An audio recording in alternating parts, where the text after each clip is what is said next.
We're not in the tire game because we don't have the inventory. I'm trying to frame this the way that you were saying it. We don't have the inventory because we're not in the game. If we were in the game, we'd have the inventory. It would be a focus. Yeah. So one of the things, which has really been good for me. It's been a lot of fun. But since Cliff and I have gone down this road and working with parts departments, and did you like the logo for Parts Hold? Oh, I loved it. I hope everybody's seen that logo. It's pretty cool. Yeah, it's pretty awesome. That's official. That's the. I was trying to email it to you, but the file's too big. I got to put it in Dropbox. Yeah, it's super cool. I think it's gonna go. It's gonna go really well. But if you want to see, what it's like and what the overall feeling towards tires is from a dealership, I want you to walk into the parts manager's office, sit down, slide him a cup of coffee, and say, "What do you think about tires?" And just watch their face just for a second. Because you can turn off the sound. Just by their facial expression, you can tell what they really mean. Yeah, not and what they're typically saying. you'll get the eye roll, and then you'll get people say, the parts managers will hate tires, right? Because they consider it a tremendous nuisance. So you got to have the inventory. You got to be in the game. You got to have the inventory. You got to figure out a place. I get it that tires are big and cumbersome and a pain in the butt to move and everything like that, but not having the tires means you're not in the game, and that's a terrible idea. The next thing is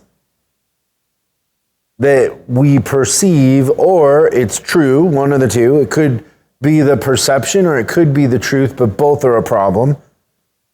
Sometimes perception becomes reality. Have you ever heard that? So sometimes we perceive it into reality. So yeah, we perceive it, or it is reality, or we perceive it into reality. But either way, it's a problem is that we believe technicians don't want to do tires.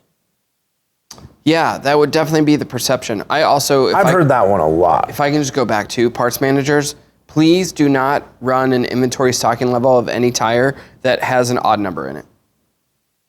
That's it. Don't have 3 tires. Biggest pet peeve. It's like having one rotor. Back to tax. Wait, so you just, because one time a parts manager only had 3 of something and you were inconvenienced, now the whole audience has to hear? What if they've never thought about it before? What if that was just good sound advice? God, I hope parts managers aren't that ill-equipped. There's a lot of sharp folk out there. Techs don't want to do it. And so there's 2 answers there. Okay, so I've got one. What's the one? I was thinking make it that it pays right. I was thinking hire a tech to do tires and alignments. Yeah, that's a good idea. Forget what I said. Well, I don't know sometimes that it's the best use of some of the A or like really good B techs. It's not the best use. Like, they don't need to be doing tires. We can get somebody else to do it. Tire and alignment tech is genius. But we got to have it available. Brilliant. Also, if they're the tire and alignment person, they would never let a tire install go without an alignment. We're coming to the end here. The last one that we had on our list. Yeah. This is important. And you know who historically has done a good job of this? Honda. Okay. But most of the time, and this is tied back to the one with the parts manager and the inventory, is we have one option. We don't have a good, better, best. And so a lot of times, customers will pick the middle option no matter what. And we perceive that we're losing customers over price, but that's because we're giving them one option. But it does pay to have the option of those tires that sound like, what are those tracks on a tank? Tread? What do they call those? I don't know, but they're really loud, right? Yeah. So you can have the cheap tires and it kind of explain that, and then have the really expensive tires, and then the middle one is where most customers will land. But the choice and the options make the customer perceive that the prices are lower because there is a lower price. It's just not a tire that they want. It's not a Some good option. customers will pick it, but you have them sign a 10-page disclosure that noise and whatever is, you know. It's funny how fast they get noisy. Those are really cheap tires, like hundreds of miles, and they're noisy. Yeah.